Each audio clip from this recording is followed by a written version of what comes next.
Welcome to Create and Orchestrate. Today we're going to talk about strategy versus tactics.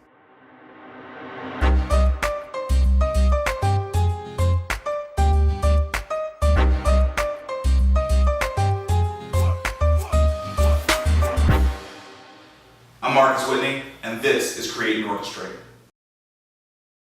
So this is a show idea that came from my friend who is the new CEO at Rescue Time, Robbie McDowell. So Robbie is in this new role thinking about how to kind of both manage his focus on strategy and manage his focus on tactics as a new CEO. And I think most of us who are new in that role end up trying to figure out how to manage that, because if you've had to kind of manage up to somebody else before, you were probably thinking mostly about tactics.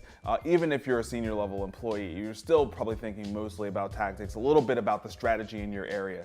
I actually have spent a lot of time trying to figure out how to spend the right amount of time between strategy and tactics. And for me, what has worked out very, very well is keeping a very consistent line of communication with the people who are mostly executing the tactics. So for me, that means every single week having a one-on-one, usually between 15 minutes to 30 minutes, where the people who I work with are really going into detail about the things that they're doing. It gives me a chance to really understand the mechanics of their day-to-day workload, of what the challenges are, of ways that I can help them, and also if there are areas where, quite frankly, I just need to jump in and get involved on the tactics, right? So I don't jump in and do tactical stuff based on what my ego tells me to do and what I like to do. I jump in where I'm needed.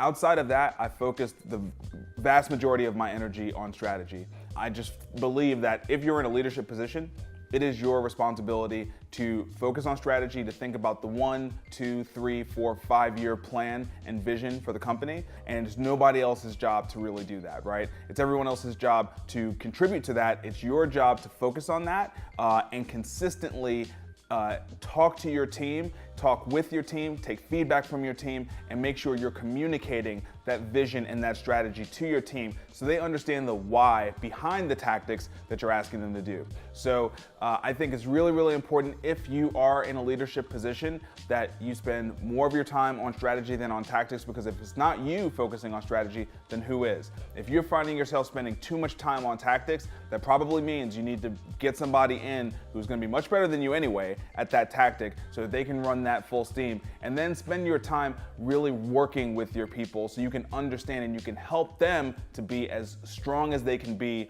executing those tactics, right? That's what's really important. So I'm just a strong believer that if you're in that leadership position, strategy should be your focus, that should be your commitment, and execute your tactics through communicating with your people and stepping in only when you're needed. One love.